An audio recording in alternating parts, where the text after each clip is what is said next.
आप सब सोच रहे होंगे कि ये क्या मैं करने लगा। मैं इस पौधे को जड़ से उखाड़ रहा हूं। आश्चर्य हो रहा है ना कि एक पौधे को उखाड़ना या काटना ना केवल एक अपराध है अपितु पाप भी है। तो फिर मुझे ऐसा करने की क्या आवश्यकता पड़ गई? क्योंकि कई बार विनाश ही सृजन तक पहुंचाता है। यदि नया भवन बनाना हो तो पुराने भवन को गिराना पड़ता है। व्यवस्था को परिवर्तित करने के लिए क्रांति लानी पड़ती है। और उसी प्रकार यदि किसी वृक्ष या किसी पौधे की जड़ों में घुन लग जाए या उसका मूल सड़ जाए तो उसे जड़ से उखाड़ देना ही श्रेयस्कर होता है, ताकि उस स्थल पर नए पौधे उपज सके। युद्ध करना पर्याय नहीं, परंतु कभी कभी शांति के लिए युद्ध करना आवश्यक हो जाता है। संसार में सबसे श्रेष्ठ क्या है? फूल या कांटे, प्रेम या घृणा, संपन्नता या दरिद्रता, मित्र या शत्रु? बताइए।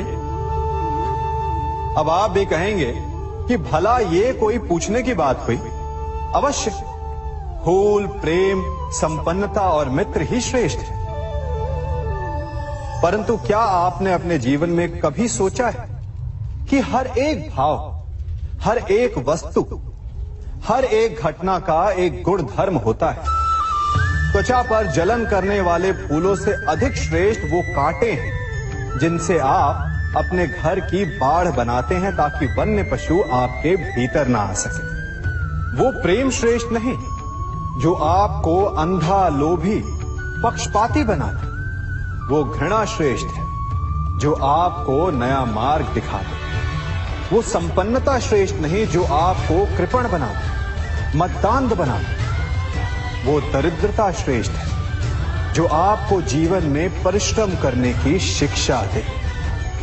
कुविचार देने वाले, बुरा मार्ग दिखाने वाले मित्रों से अधिक श्रेष्ठ वो शत्रु होते हैं जो हमें जीवन का लक्ष्य दे दे।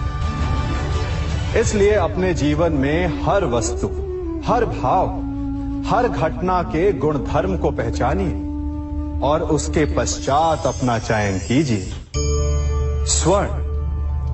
हम सभी को अपने जीवन में स्वर्ण से कभी ना कभी कुछ ना कुछ थोड़ा या अधिक मोह होता ही है ना?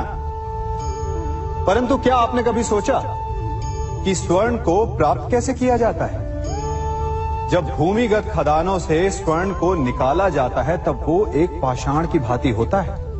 ऐसा पाषाण जिससे आप किसी को भी मार सकते हैं, परंतु उसे आभूषण के रूप में स्वयं के शरीर पर धारण नहीं कर सकते। यदि उसे आभूषण बनाना है तो उसे लंबी यात्राएं करनी होती है। उस पाषाण को पिघलना होता है। सुनार के हथौड़ी की अनेकों चोटें खानी पड़ती है। फिर काट छाट और उसके पश्चात जाकर वो ऐसा आभूषण बनता है जो हमें वर्षों तक, सदियों तक लुभाता रहता है।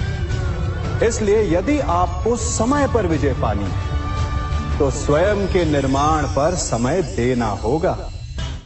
हम सभी सुनते आए कि जो वीर होता है, साहसी होता है, शौर्यवान होता है, उसके समक्ष सारा संसार झुकता है। वीर भोग्य वसुंधर। परंतु वीरता है क्या? शौर्य क्या है? साहस क्या है? साहस युद्ध नहीं, वीरता विजय नहीं, शौर्य कभी ना गिरना नहीं। साहस किसी चुनौती के समक्ष खड़े होने का भाव है, तो वीरता उस चुनौती को उत्तर देने के लिए पूर्ण परिश्रम लगा देना है। और शौर्य का अर्थ है गिरकर फिर से उठने का साहस रखना, बार बार प्रहार करके वीरता दिखाना, निरंतर प्रयास करते रहना, निरंतर परिश्रम करते रहना। इसलिए विजयी होने से अधिक महत्वपूर्ण है शौर्यवान होना। क्योंकि जो शौर्यवान है उसे विजय मिलना निश्चित है।